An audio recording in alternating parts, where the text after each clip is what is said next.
Bienvenidos a nuestros devocionales Cristo Proveerá en Familia. Gracias por estar conectados con nosotros el día de hoy. Esperamos que la palabra sea de bendición para tu vida. Te invitamos a que abras tu Biblia y leas el pasaje propuesto por el devocional el día de hoy. Ezequiel, capítulo 37, versículos 1 al 22. El valle de los huesos secos. El poder de Dios vino sobre mí y su Espíritu Santo me llevó a un valle que estaba lleno de huesos. Me hizo recorrer el valle de un lado a otro y pude ver que allí había muchísimos huesos y que todos estaban completamente secos. Entonces Dios me dijo: Ezequiel, hombre inmortal, ¿crees que estos huesos puedan volver a la vida? Yo le respondí: Dios mío, solo tú lo sabes. Dios me dio entonces esta orden: diles de mi parte a estos huesos que presten atención a este mensaje. Huesos secos, yo voy a soplar en ustedes para que reciban el aliento de vida y revivan. Voy a ponerles tendones y a recubrirlos de carne y piel. Voy a darles aliento de vida para que revivan. Así reconocerán que yo soy el Dios de Israel. Yo les dije a los huesos lo que Dios me había ordenado decir, y mientras hablaba de parte de Dios, escuché un ruido muy fuerte. Eran los huesos que se estaban juntando los unos con los otros. Pude ver que le salían tendones y les crecía carne y se recubrían de piel. Sin embargo, seguían sin vida. Entonces Dios me dijo: llama al aliento de vida, dile que yo le ordeno que venga de los 4 puntos cardinales y que les dé vida a estos huesos muertos. Yo le repetí al aliento de vida lo que Dios me ordenó decirle, y el aliento de vida entró en los huesos. Entonces los huesos revivieron y se pusieron de pie. Eran tantos que parecían un ejército. Dios me dijo entonces: Ezequiel, estos huesos representan a los israelitas. Ellos se andan quejando y dicen: no hay remedio, estamos perdidos, somos unos huesos secos. Pero tú vas a hablar con ellos y vas a darles de mi parte este mensaje: Israelitas, ustedes creen que están muertos, pero yo soy su Dios. Yo abriré las tumbas donde creen estar encerrados y los sacaré de allí. Soplaré sobre ustedes para darles mi aliento de vida y los haré volver a la tierra de Israel. Cuando yo haga esto, ustedes volverán a vivir y reconocerán que yo soy su Dios. Yo, el Dios de Israel, lo he dicho y lo cumpliré. Israel y Judá volverán a ser un solo reino. Dios también me dijo: toma un trozo de madera y escribe en él: del reino de Judá. Toma luego otro trozo de madera y escribe en él: del reino de Israel.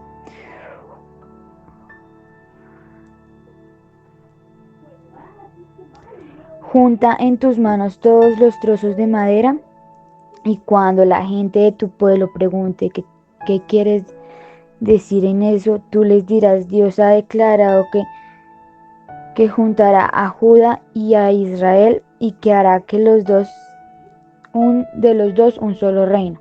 Después de eso, levanta los 2 trozos de madera para que todos lo vean y diles: Dios ha prometido reunir y sacar a los israelitas de las naciones donde ahora se encuentran para llevarlos de nuevo a su tierra, porque en esta tierra y en estas montañas de Israel los convertiré en una sola nación, tendrán un solo rey y no volverán a dividirse en 2 reinos.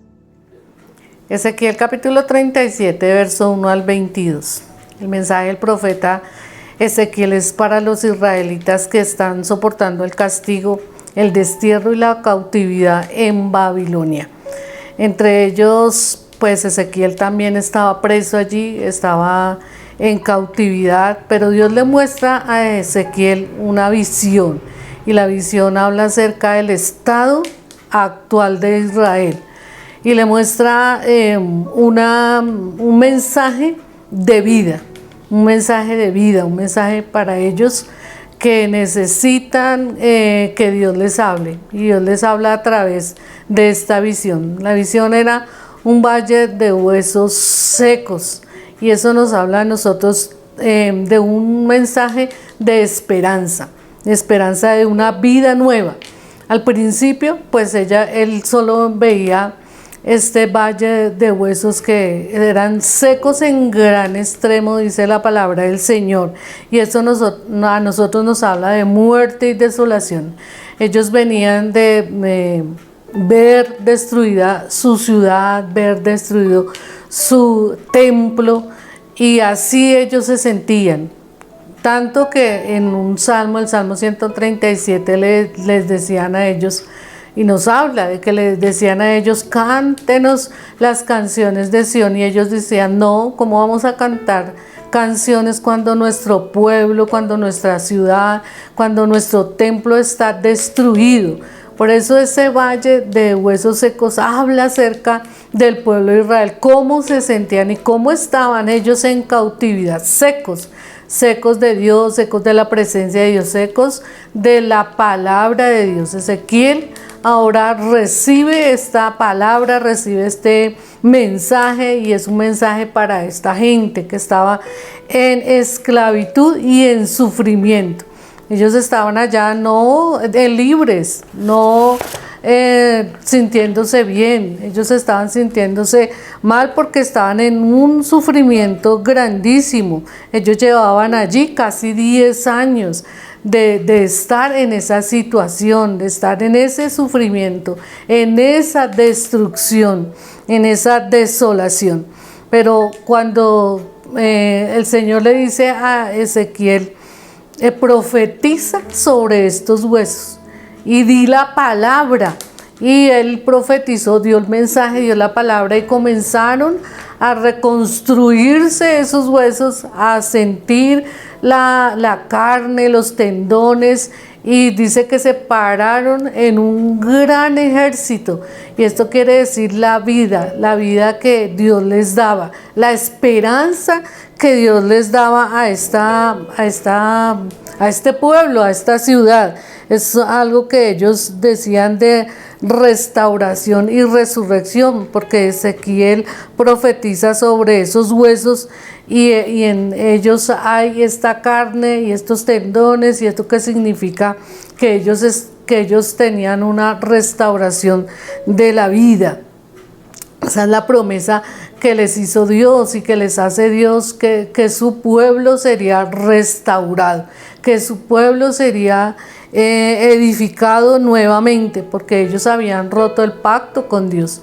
Dios había hecho un pacto con el pueblo de Israel, un pacto donde ellos juraron obedecer la palabra, obedecer los mandamientos, obedecer los estatutos, pero ellos violaron ese pacto. Ellos no quisieron volverse a Dios, y Dios por eso los llevó a esta ciudad, a este pueblo de Babilonia, y ellos lo esclavizaron por mucho tiempo, por 70 años.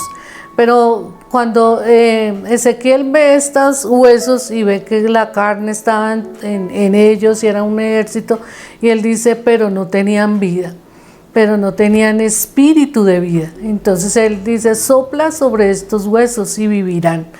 Y Ezequiel lo hizo. Y entonces sucede que entró vida en ellos. Y esto lo podemos aplicar mucho a nosotros hoy en día. Las personas que no conocen de Dios, las personas que no aman a Dios, que no tienen a Jesús en su corazón, son como ese valle de huesos secos, secos en gran extremo, secos de Dios, de la presencia de Dios, del mensaje de Dios, secos del Espíritu de Dios. Pero cuando uno recibe a Jesús en su corazón, recibe también el Espíritu de vida, y el Espíritu Santo es el que da vida a estos huesos. El Espíritu de Dios es el que da vida a nosotros, porque la vida es con Dios. De resto, Todos estamos muertos, dice que estamos muertos en nuestros delitos y pecados, pero cuando nosotros aceptamos a Jesús, cuando llegamos a sus caminos, el Espíritu Santo viene a nosotros, a nuestro corazón, y nos da vida. Y dice que nos da vida no solamente para esta tierra, sino vida eterna, vida en abundancia y vida eterna, vida llena del Espíritu del Señor. Y en Romanos nos dice esa palabra, y si el Espíritu de aquel que levantó de los muertos a Jesús mora en vosotros, el que levantó de los muertos a Cristo Jesús vivificará también vuestros cuerpos mortales por su Espíritu que mora en vosotros. Y ese es el mensaje de Ezequiel, con referencia a este mensaje de vida, este mensaje de esperanza para una nueva vida. Pero ahí en Ezequiel también leemos un pasaje que nos ayuda a identificar la restauración hacia la unidad. De los versos 14 al 22 nos habla a nosotros de una simbología que Ezequiel utilizó para enseñarle al pueblo la unidad, porque los del pueblo se habían dividido. Israel se había dividido hacía muchos años en reino del norte y reino del sur. El reino del norte ya estaba perdido, ya estaba cautivo también cuando el pueblo de Judá fue llevado en cautividad a Babilonia. Y Ezequiel les enseña que otra vez el Señor va a reunir a su pueblo. Esta restauración habla del retorno a su tierra. Dios le dice a Ezequiel que luego de restaurarlos espiritualmente, les regresaría a su pueblo, y eso sucedió 70 años después, 70 años de cautividad, ellos estaban ahí, pero Dios levantó a un hombre como Ciro, y él dio un edicto que todo el pueblo judío podía regresar a su pueblo, a su ciudad, a Jerusalén, y eso se cumplió. En esta restauración hacia la unidad también Dios habla acerca de esa reunión que va a hacer con el pueblo de Israel. Ya no van a tener dos tipos de cultura o dos tipos de pensamiento o dos dioses, porque Judá servía a Dios, pero el pueblo de Israel, el reino del norte, no. Ellos colocaron sus propios ídolos, sus propios altares, y entonces por eso tenían esa desunidad. Pero Dios aquí dice: voy a reunirlos como un solo pueblo. No van a ser dos pueblos, no van a ser dos rediles, van a ser uno solo. Y nosotros hoy en día también de Dios tenemos esa promesa, que no somos independientes unos de los otros, somos un cuerpo, somos una iglesia, somos la iglesia de Jesús. Nosotros cada uno por el espacio o por la distancia tenemos iglesias locales, pero a nivel general somos la iglesia de Jesús, la iglesia del Señor, y Él nos va a unir en un solo redil. Eso lo dice Jesús en su palabra: tengo otras ovejas que no son de este redil, pero yo las voy a traer a este redil. Somos las ovejas de Él, el pueblo de la iglesia del Señor. Y también en este pasaje, en esta restauración que Dios va a hacer a su pueblo, Él les dice que va a haber un rey, un único rey de Israel. Y esto habla acerca del Mesías, habla acerca de Jesús. Y nosotros tenemos un único rey, que es Jesucristo. A Él le servimos, a Él le adoramos, solamente a Él. No hay otro Dios, no hay otro rey, no hay otro intercesor, como dice la palabra del Señor. Hay un solo Dios, un único Dios al cual nosotros debemos servirle. Entonces, vamos a orar, porque esta palabra es muy especial para todos nosotros como iglesia, porque como iglesia vamos a ser restaurados, fuimos restaurados, y tenemos que traer otras personas a esa restauración para que todos unidos glorifiquemos al Señor. Gracias, Dios, por tu palabra. Gracias por este mensaje de vida que nos da Ezequiel en su pasaje. Dios, gracias porque tú has soplado el aliento de vida en nosotros y nos has dado tu Espíritu, Señor, para que tengamos vida y vida en abundancia y nosotros podamos unidos adorar y glorificar a ti, Señor, que tú eres nuestro único Salvador y nuestro único Señor. Gracias, Señor. Amén y amén. Sé que Dios ha hablado a tu vida a través de la palabra. Ahora hay que dar un paso más y es reconocer a Cristo en tu corazón. Repite conmigo esta oración. Señor Jesús, hoy confieso todos mis pecados, Señor. Me arrepiento de cada uno de ellos. Lávame con tu sangre preciosa y escribe mi nombre en el libro de la vida. Gracias te doy, Señor, por permitirme entrar a la familia de Dios. Y hoy también te damos la bienvenida a la Iglesia Comunidad Cristo Proveerá de las Asambleas de Dios y decirte además que eres bienvenido a casa.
Hola Iglesia, bienvenidos a nuestro canal de YouTube. Si quieren ver contenido sobre niños, hagan clic aquí. Si quieren ver nuestros devocionales, hagan clic acá. Si quieren ver la repetición de nuestros servicios online, pueden dar clic aquí y en el botón de suscribirse para que no se pierdan ninguno de nuestros videos. No olviden, esto es Cristo Proveerá en familia.